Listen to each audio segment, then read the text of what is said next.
तालिबान को पाकिस्तान की मदद पर फेसबुक का बहुत बड़ा खुलासा। पाक हैकर्स ने तालिबान के खिलाफ उठ रही आवाजों को दबाया। पाक हैकर्स ने अफगानियों पर हनी ट्रैप का भी इस्तेमाल किया।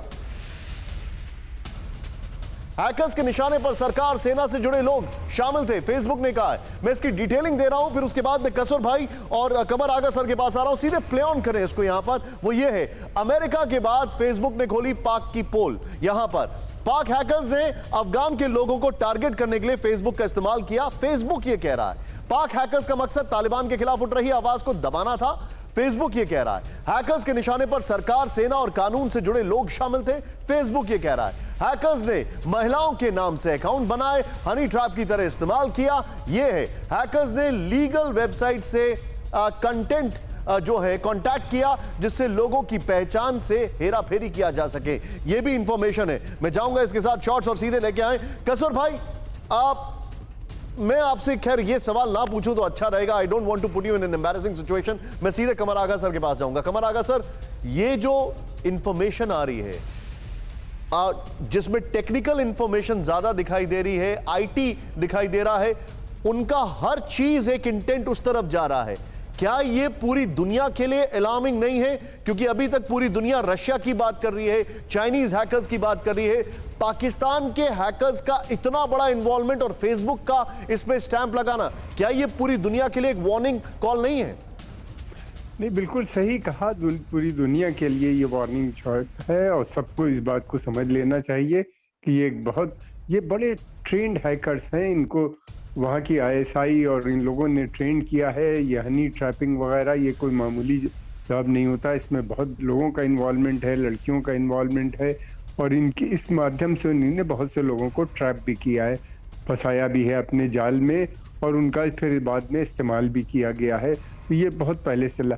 देखिए निशांत, बात दरअसल ये है कि इस समय पाकिस्तान की इंटरनल सिचुएशन बहुत ख़राब है। उनके यहाँ ख़ास तौर से आतंकवादी संगठन एक तरफ बहुत स्ट्रांग हो गए, जो पाकिस्तान ख़ास तौर से तहरीक तालिबान पाकिस्तान, दूसरे तहरीक लब्बैक पाकिस्तान, इतने स्ट्रांग हो गए हैं कि आर्मी को अपना घुटना टेकना पड़ा।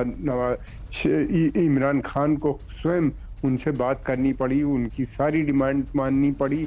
हालात कंट्रोल से बाहर है। इमरान खान बिल्कुल ख़त्म से हो गए। उनके खिलाफ मस्जिदों में बाकायदा दुआएं की जा रही हैं कि वो ख़त्म हो जाएं, वो उनको हटाया जाए जल्द से जल्द। उनके लिए मतलब बद्दुआ ये भी की जा रही है कि वो सत्ता से हट जाए। और दूसरी तरफ ये है कि आर्मी के अंदर भी काफ़ी डिवीज़न हो गया है। कमर बाजवा के बाद कौन दूसरा बनेगा, आईएसआई के चीफ को भी लेके डिफरेंसेस हैं सेना के अंदर। तो हमने देखा कि जब भी इस तरह के डिफरेंसेस होते हैं वो बॉर्डर के ऊपर टेंशन बढ़ाते हैं और भारत के अंदर जो इस तरह की गतिविधियां बढ़वा दी जाती हैं, खासतौर से आतंकवादी, और फिर उसके बाद भारत का थ्रेट बना के लोगों को जोड़ा जाता है। लेकिन अब मुझे नहीं लगता कि वहाँ पे इस तरह की चीज़ें चल पाएंगी। दूसरी तरफ ये भी है कि वहाँ का इस समय जो मौलवी हजरात हैं वहाँ के ऊपर, वो एक बहुत बड़ी फोर्स बन चुके हैं। ज़ियाउल हक साहब का जो पूरा कार्यकाल था जिसके अंदर उन्होंने इस्लामाइजेशन प्रोसेस किया था, वो बिल्कुल चरम सीमा पे पहुंच चुका है और उससे आर्मी काफ़ी चिंतित भी नजर आती है। कमर आगा सर, आप ये कहना चाह रहे हैं, मैं माफ़ी चाह रहा हूं आपको बीच में रोकने के लिए, लेकिन क्या आप ये कहना चाह रहे हैं कि पाकिस्तान चाइना की स्ट्रैटेजी पे काम कर रहा है? इंटरनल डिसरप्शंस और इंटरनल केओस को छुपाने के लिए वो एक्सटर्नल पूरी दुनिया पे प्रेशर बना रहा है, क्या आप ये कहना चाह रहे हैं? नहीं, बिल्कुल ये है, लेकिन अब उनकी इंटरनल सिचुएशन भी उनके हाथ से निकलती जा रही है। जिस तरीके से वो उन्हीं ने डील किया है अभी तहरीक तालिबान और पाकिस्तान को, और अभी मानने पे तैयार नहीं तालिबान, नहीं फोर्सेस इतनी स्ट्रांग हो गई कि वो खुद अपने को कहते हैं कि अब हम सेना के पीछे क्यों रहे, सेना हमारे पीछे रहनी चाहिए। इस तरह की बातें वहाँ पे शुरू हो गई हैं जो तहरीक तालिबान। अब फिर लब्बैक वाली जो तहरीक है वो भी एक बहुत बड़ी, बिल्कुल सिविल वॉर वाली सिचुएशन अगर कंट्रोल नहीं हुआ तो इनकी आपस में भी बहुत जबरदस्त लड़ाई हो सकती है। उसके चांसेस बहुत ज्यादा हैं। सर बहुत बहुत शुक्रिया। फिक्र आपकी, सोमवार से शुक्रवार रात 9 बजे सिर्फ TV9 भारतवर्ष पर।